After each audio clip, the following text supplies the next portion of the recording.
कंचन जी ने बोला कि पार्टी बदलने से राधिका जी को जस्टिस कैसे मिल जाएगी। आप बताइए, खुदा ना खास्ता अगर आपकी पार्टी में आपके साथ ऐसा होता, क्या आप उस पार्टी में रह पाती?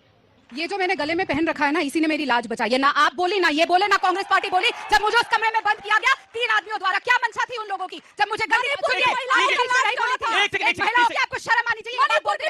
आज मैं बच के राम भक्तों के बीच में आ गई हूँ, राम जी के परिवार के बीच में आ गई हूँ, क्योंकि भूत पिशाचों ने जिस तरीके से मेरे साथ जो किया, मुझे कमरे में बंद किया, मेरे को गाली गलौज करी, वो किसी राम भक्त या हिंदू भक्त या सनातन धर्म के संस्कार नहीं। बहुत गलत था वो तो।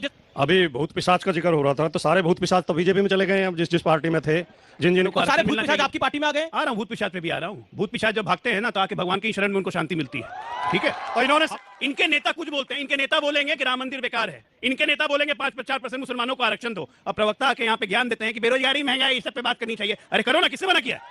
पूछो हमसे सवाल, जब हम जवाब देते हैं तो भाग जाएंगे। उसके कांग्रेस पार्टी बहुत कहती है कि हम महिलाओं के लिए बहुत शक्तिकरण करेंगे, महिला शक्ति पे बात करती है, लेकिन वही ऐसी जो हमारी महिलाएं हैं उनके साथ इस तरह के होते हैं। जो राधिका जी हैं, कांग्रेस की ही हैं, उनके साथ इस तरह का होता है, तो वो कहां से, मतलब जनता कहां से विश्वास जताए आप लोगों पे? जी, आप कुछ चलिए शुरू करते हैं। राधिका जी वो कहते हैं कि आपके मन में था, इसलिए आपने ऐसा कर दिया। पहले तो मैं इनको बता दूं कि सरयू नदी में डुबकी मारने से आप रामलल्ला के दर्शन नहीं कराते हैं। रामलल्ला की मूर्ति स्थापित होने से पहले वहां पे दर्शन करके आना हनुमानगढ़ी मंदिर में, वो रामलल्ला के दर्शन नहीं है। तो ये जो कांग्रेस के लोगों ने एक ड्रामा करने की कोशिश करी थी, भागे भागे गए थे कि देखिए हम रामलल्ला के दर्शन करके आ रहे हैं, तो वो नहीं है। देश को भ्रमित करने की कोशिश मत करिए, उन्होंने कोई दर्शन नहीं करे। 2 जनों ने करे, ठीक है, आंख में आंख डालकर देखते हैं वो हाईकमान को कांग्रेस की, और किस तरीके से। लेकिन आपको प्रताड़ित करा गया क्योंकि आप रामलल्ला के दर्शन करने के लिए बिल्कुल। गई थी। अरे अमीश जी, मैंने तो अपने घर में जब रामलल्ला की मूर्ति की स्थापना हुई, अपने घर में सुंदरकांड का पाठ रखा था। उस सुंदरकांड के पाठ से इतना कष्ट हुआ। मैंने तो सुना था कि निशाचरों और जो भूत पिशाच होते हैं उनको कष्ट होता है, लेकिन कांग्रेस पार्टी को कष्ट हुआ था उस सुंदरकांड के पाठ के बाद। और मुझे टीवी पे जाने से रोक दिया गया, आगे की रिस्पांसिबिलिटीज देने से रोक दिया गया, और लगातार हुआ। वो तो कहते हैं भूत पिशाच निकट नहीं आवे, महावीर जब नाम सुना। भूत पिशाच निकट से दूर भाग गए। आज मैं बच के राम भक्तों के बीच में आ गई हूँ, राम जी के परिवार के बीच में आ गई हूँ, क्योंकि भूत पिशाचों ने जिस तरीके से मेरे साथ जो किया, मुझे कमरे में बंद किया, मेरे को गाली गलौज करी, वो किसी राम भक्त या हिंदू भक्त या सनातन धर्म के संस्कार नहीं। बहुत गलत था वो तो। जिस तरह से कमरे को बंद करके 3 लोगों ने गाली गलौज करा, उसकी वायरल वीडियो सामने जब आई तो वाकई मतलब वो हृदय विदारक थी वो चीज। राजकुमार भाटी, राम मंदिर को बेकार करके कह के क्या आपको लगता है, और साथ ही साथ राम मंदिर का फैसला जब भविष्य में आपकी सरकार ऐसा आपको जो आप पे आरोप लग रहा है आपकी इंडिया अलायंस पे आएगी, तो राम मंदिर का फैसला पलटेंगे, क्या आपको लगता है इससे आपका वोट बैंक मजबूत होगा? प्रधानमंत्री ने बोला ये अपने वोट बैंक के लिए सब कुछ कर रहे हैं। अभी भूत पिशाच का जिक्र हो रहा था, तो सारे भूत पिशाच तो बीजेपी में चले गए हैं। अब जिस पार्टी में थे, जिन के ऊपर भ्रष्टाचार के आरोप थे, ईडी ने छापे मारे थे, पैसे मिले थे, सारे बीजेपी में शामिल हो गए और सबके पाप माफ हो गए। जहां तक ये मंदिर वाला मसला है, देखिए आप याद करिए अमीश जी, जब अयोध्या विवाद चल रहा था तो तमाम विपक्षी पार्टियों का और अन्य लोगों का भी ये स्टैंड था कि अयोध्या का विवाद या तो आपसी सहमति से हल हो या सुप्रीम कोर्ट के निर्णय का इंतजार किया जाए। और जब सुप्रीम कोर्ट ने राम मंदिर के समर्थन में फैसला दिया, तो इस देश में एक भी व्यक्ति ने, न किसी हिंदू ने, न किसी मुसलमान ने, न किसी विपक्ष की पार्टी ने, किसी ने विरोध नहीं किया। एक सेकंड, विरोध नहीं किया, लेकिन विरोध नहीं किया, यही बोला गया ना, विरोध नहीं किया गया, लेकिन राम मंदिर को बेकार कह दिया गया। मैं बोल रहा हूँ क्यों कहा गया बेकार? बोल रहा हूँ। लेकिन ये कहना इतने हास्यास्पद बात है कि कोई ये कहे कि अगर कांग्रेस की सरकार बन जाएगी तो ये राम मंदिर का फैसला पलट देंगे। आचार्य प्रमोद कृष्णम ने बोला, जो नहीं, अब कोई भी बोले, ये बहुत हंसी की बात है, बहुत ही हल्की बात है, बहुत बड़ा झूठ है, बहुत बड़ा पाखंड है। इन लोगों का पूरा प्रयास है। मैं बोल लूं क्या? मैं बाद में बोल लूंगा। वही प्रमोद देखिए इन लोगों का कांग्रेस बीजेपी में चले गए, क्या आप समर्थक? नहीं, बीजेपी में नहीं गए आचार्य प्रमोद कृष्णम।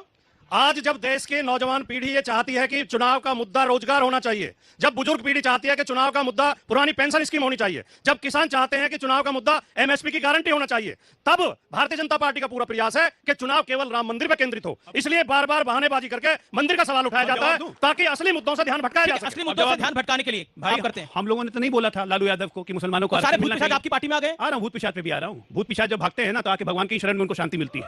ठीक है, तो इन्होंने हमारे अपने घर में अभी आ रहे हैं, इतना क्यों उतावले हो रहे हैं भाटी जी? साफ होने के कगार पे आपने मान लिया कि आ गए। अरे आप सुनिए ना सही, आप ही के शब्दों का जवाब दे रहा हूं। मैं दूसरी बात पूछ रहा हूं कि प्रवक्ता है भाटी जी, बहुत रिस्पेक्टेड है, बहुत लर्नेड है, मैं बहुत इज्जत करता हूं, बड़े भाई की तरह। बगल में मैडम है, मेरी छोटी बहन है, जेएनयू की स्टूडेंट है, सुपर इंटेलिजेंट है, तारीफ करता हूं इन लोगों की। ऐसे पार्टी को डिफेंड करने आ रहे हैं जो इंडिफेंसिबल है। इनके नेता कुछ बोलते हैं, इनके नेता बोलेंगे कि राम मंदिर बेकार है, इनके नेता बोलेंगे 5-4% मुसलमानों को आरक्षण दो। अब प्रवक्ता आके यहाँ पे ज्ञान देते हैं कि बेरोजगारी, महंगाई, इस सब पे बात करनी चाहिए। अरे करो ना, किससे मना किया? पूछो हमसे सवाल, जब हम जवाब देते हैं तो भाग जाएंगे, उसके बाद जाके एड्रेस करेंगे कॉन्स्टिट्यूएंसी को फिर से। आप चिंता मत करो, मुसलमानों को आरक्षण देंगे। दे दिया, ओबीसी का हक मार दिया कर्नाटक में। अभी इतनी बड़ी बड़ी बातें हो रही हैं, और मैं ये बात इसलिए कह रहा हूं कि मीडिया को भी काफी लोग आके बोलते हैं कि देखिए आजकल महंगाई की भी बात करनी चाहिए, भ्रष्टाचार की भी बात करनी चाहिए। सही बात है, हर विषय पे बात करनी चाहिए, लेकिन इस देश में एक पॉलिटिकल पार्टी की नेत्री आह्वान करती है कि वोट का चुपचाप जाकर वोट का जिहाद करके आओ। अब बताइए, कोई बोले तो क्या बोले, अब मैं बढ़ता हूं आगे, आगे की कहानी सुनिए। वोट का जिहाद करने की अपील करके किसको आप अनएम्प्लॉयमेंट दूर करने जा रहे हो? वोट के जिहाद करने की अपील करके।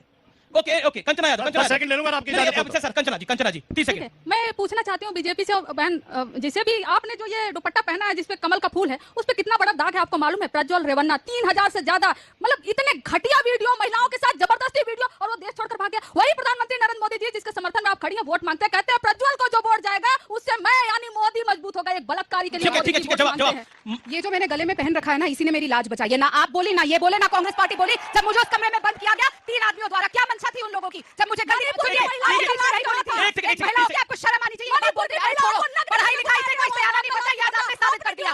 पढ़ाई लिखाई से किसी में अकल नहीं आती, याद आपने सामना कर दिया। एक महिला होने के नाते हर चीज छोड़ के आपको बोलना चाहिए था, मेरी पार्टी को बोलना चाहिए था। वो प्रियंका गांधी जी जो बोलती है मेरे घर के द्वार खुले रहते हैं, वो आज चुप है। उनका तरीका मुझे न्याय देने का था ट्विटर पे अनफॉलो करना। ये है न्याय देने का तरीका कांग्रेस पार्टी का, और इसी ने मेरी लाज बताई। इसी ने क्या हुआ था? हमारा मंदिर होता है, आप भी पॉलिटिकल पार्टी में, कोई भी हमारी पार्टी का जो कार्यालय होता है वो हमारे लिए मंदिर होता है। मैं ये नहीं जानती थी जब राहुल गांधी कह रहे थे कि लोग मंदिर में लड़कियों को छेड़ने जा रहे हैं, तो वो अपने ही मंदिर, अपने ही कांग्रेस ऑफिस की बात कर रहे थे, जहां पे लड़कियों को अंदर से बंद कर दिया जाता है। आपने अपने जवाब में राधिका बहन ये बता दिया है कि आपको पुलिस पे भरोसा नहीं है, आपको अदालतों पे भरोसा नहीं है, आपको कार्रवाई पे भरोसा नहीं है। आपके साथ अन्याय हुआ था तो पार्टी बदलने से आपको न्याय कैसे मिल गया? आपको पुलिस से ज्ञान जाना चाहिए था ना। और मैं आपसे पूछना चाह रही हूँ कि मणिपुर में जिन महिलाओं को ऐसे घुमाए गए, प्रधानमंत्री जी एक बार भी नहीं बोले गए नहीं, आप समझती हैं कि आपको उस पार्टी में न्याय मिलेगा? आप समझती हैं कि जो लड़कियां दो कानपुर में लटक गई पेड़ से, आपको उस पार्टी में न्याय मिलेगा? बताइए आप। कांग्रेस पार्टी बहुत कहती है कि हम महिलाओं के लिए बहुत शक्तिकरण करेंगे, महिला शक्ति पे बात करती है, लेकिन वही ऐसी जो हमारी महिलाएं हैं उनके साथ इस तरह के होते हैं। जो राधिका जी हैं कांग्रेस की ही है, उनके साथ इस तरह का होता है, तो वो कहां से, मतलब जनता कहां से विश्वास जताए आप लोगों पे? जी, आप कुछ पूछना चाहते हैं?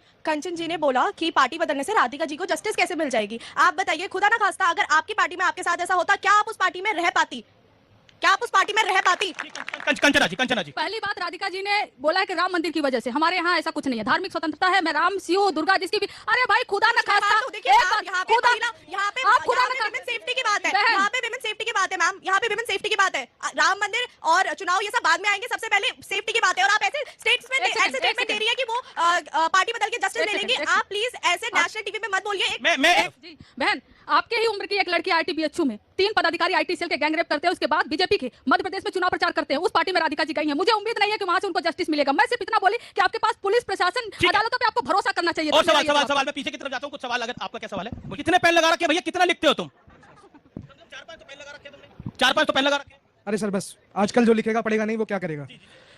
ये इंडिया अलायंस जो बेरोजगारी और महंगाई की बात करता है, तो आप बेरोजगारी और महंगाई की तो बात कर रहे हैं, जनसंख्या की बात कौन करेगा? जनसंख्या की भी तो बात करो। बीजेपी के लिए भी कि आप लोग बात कर रहे हैं, आपने खुद क्या करा? बिल्किस बानो की बात आई। देखिए ऐसा है कि बिल्किस बानो को जिनको ने कहा कि रेपिस्टों को छोड़ दिया, ये छोड़ने वाला कानून किसने बनाया था ये पहले पता कर लिए। छोड़ने वाला कानून भी कांग्रेस पार्टी ने बनाया, और जब ये हुआ कोर्ट ने जिस दिन उनकी वो रद्द की, उसी दिन वो जेल गए। बनारस की लोग बात कर रहे हैं कि 2 महीने बाद अरेस्टिंग हुई, उनके घर तक कुर्की जब्ती कर लिया गया। भारतीय जनता पार्टी का कार्यकर्ता होने का ये मतलब नहीं है कि आपको गारंटी मिल जाएगी अगर आप महिलाओं के साथ कुछ भी करेंगे। रेवन्ना के मामले में प्रधानमंत्री अमित शाह सब ने कहा कोई फर्क नहीं पड़ता, उसको जेल के अंदर होना चाहिए। और 7 दिन लग गए कर्नाटक सरकार को रेड कॉर्नर नोटिस के लिए यहाँ पर रिक्वेस्ट करने के लिए। ये जानबूझ के भगाया रेवन्ना को जी। वो कल लीगा समाज का वोटिंग खत्म हो गया था और तब तक उनको रेवन्ना की जरूरत थी। ये लोग मैं